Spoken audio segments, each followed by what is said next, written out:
और इसका प्रभाव विषय 2 दिवसीय अंतर्राष्ट्रीय सम्मेलन में के मुख्य अतिथि एवं उच्चतम न्यायालय के पूर्व न्यायाधीश माननीय न्यायाधीश डॉक्टर BS चौहान जी का हृदय से स्वागत और अभिनंदन करता हूँ। इस सभा के विशिष्ट अतिथि आदरणीय सद्गुरु श्री माधव प्रिया दास जी, स्वामी जी श्री स्वामीनारायण गुरुकुल विश्वविद्यालय प्रतिष्ठानम गुजरात का मैं हार्दिक स्वागत और अभिनंदन करता हूँ। आज के विशिष्ट अतिथि डॉक्टर शांति श्री पंडित कुलपति जवाहरलाल नेहरू विश्वविद्यालय का हार्दिक स्वागत करता हूँ। डॉक्टर स्वास्थ्य भट्टाचार्य का भी अभिनंदन करता हूँ। वैदिक विज्ञान केंद्र के समन्वयक प्रोफेसर उपेंद्र कुमार त्रिपाठी का इस सभा में उपस्थित सभी विद्वज्जनों एवं सम्मेलन में बात कर रहे सभी अतिथियों के प्रति मैं हृदय से आभार व्यक्त करता हूँ।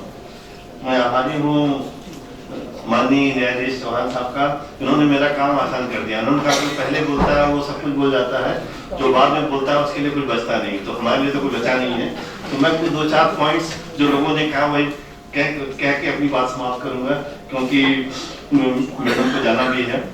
त्रिपाठी जी ने कहा कि वैदिक विज्ञान और विधि शास्त्र के बारे में काफी विस्तार से चर्चा की, उन्होंने बताया और मेरा ख्याल है उसको पूरा किया माननीय चौहान साहब ने। उन्होंने जो उदाहरण दिए महाभारत से और गीता से और भी हमारे वैदिक ग्रंथों से, तो इसमें कोई दो राय नहीं।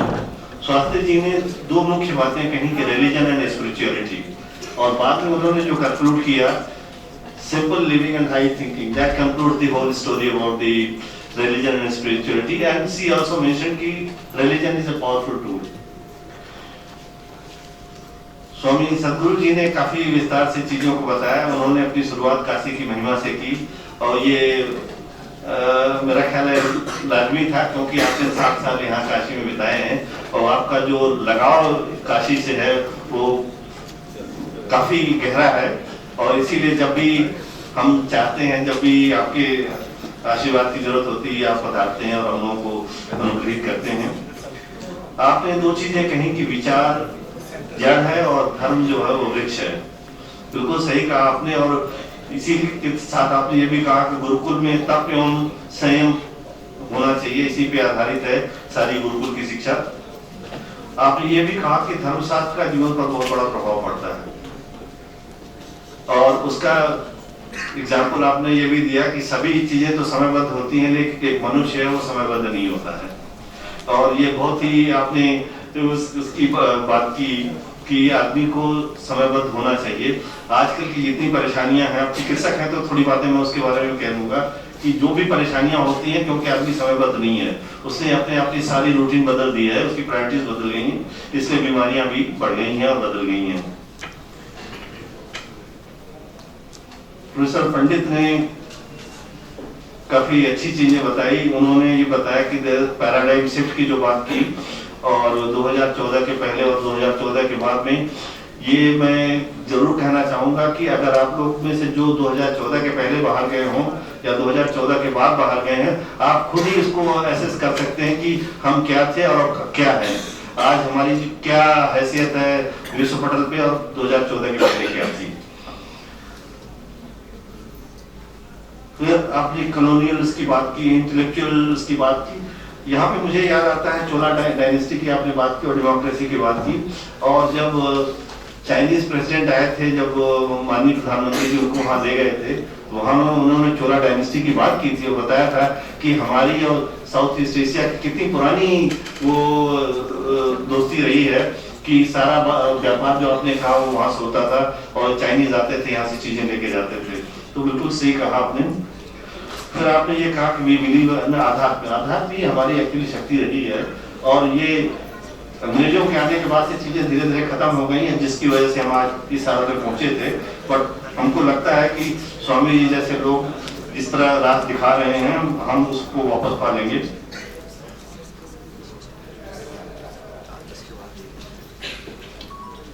फिर आपने कहा था कि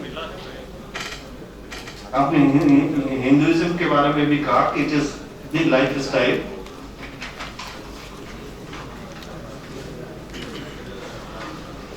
और प्रोफेसर चौहान साहब ने तो इतने विस्तार में बताया और उन्होंने सभी ग्रंथों से कुछ न कुछ दिया और कुछ चीजें तो हमको भी शायद पहले नहीं पता थी, हम आज काफी कुछ शिक्षा मिली हमको भी कि देखिए कैसे चीजों की उत्पत्ति होती है। लोग कहते हैं कि विधि शास्त्र के बारे में हमारे वेदों में और शास्त्रों में कितना पुराना है, लेकिन दुर्भाग्य ये रहा है कि वो जो सर कहते हैं, पता नहीं आप लोगों से कितने लोग जानते हैं सर, स्लेव आई रिमेन, वो है सर जो हम कहते हैं, जो अंग्रेजों ने दिया है और हम उसको फॉलो करते हैं, जबकि ये सर फ्रेंच वर्ड है ऐसा यारी, ये फ्रेंच वर्ड है वो जो किसी इंपॉर्टेंट आदमी को ऑनर करने के लिए जिसका वो नाम नहीं जानते थे वहां पे वो कहा जाता था। तो कहने का मतलब तात्पर्य है कि उन्होंने हमको स्लेवी बना के रखा, हमने अपनी सारी पुरानी चीजें, हमने अपनी गुरुकुल प्रथा छोड़ दी। मैं तो आपका आभारी हूँ कि आपने इसको जीवंत रखा है। और मुझे ये कहने में बिल्कुल सपोर्ट चाहिए कि अगर भारत का भविष्य और जो हम विश्व गुरु की बात हमारे प्रधानमंत्री जो हम सभी करते हैं वो तभी मुमकिन है जब हम गुरुकुल परंपरा को वापस ले आएंगे, तभी हमारी चीजें वापस आएंगी।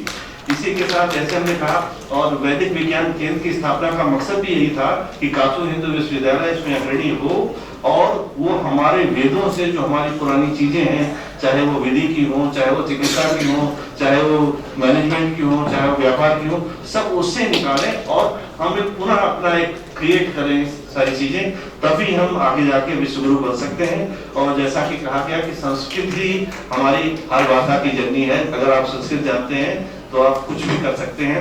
और आप लोगों ने भी ये नोटिस किया होगा, जहाँ साहब हमसे एग्री करेंगे, कि आजकल यूरोपियन कंट्रीज में सब हम यहाँ वंदे मातरम प्रेयर नहीं कर सकते, वहाँ वंदे मातरम की प्रेयर होती है, संस्कृत पढ़ाई जा रही है, सिखाई जा रही है। तो ये सारी चीजें जो हमारी थी वो वहाँ प्रैक्टिस हो रही हैं, जो उनकी वहाँ थी जो छोड़ है वो हम यहाँ प्रैक्टिस कर रहे हैं।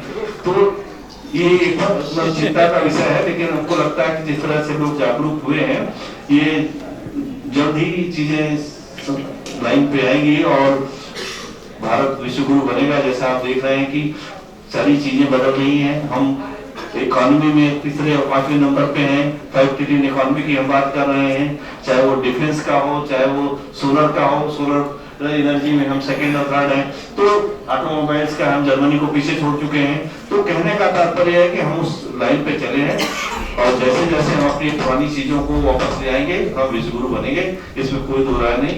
यहाँ पे उपस्थित हम सभी का आभार व्यक्त करते हैं कि आप लोगों ने समय निकाला और अपने विचारों से लोगों को अवगत कराया।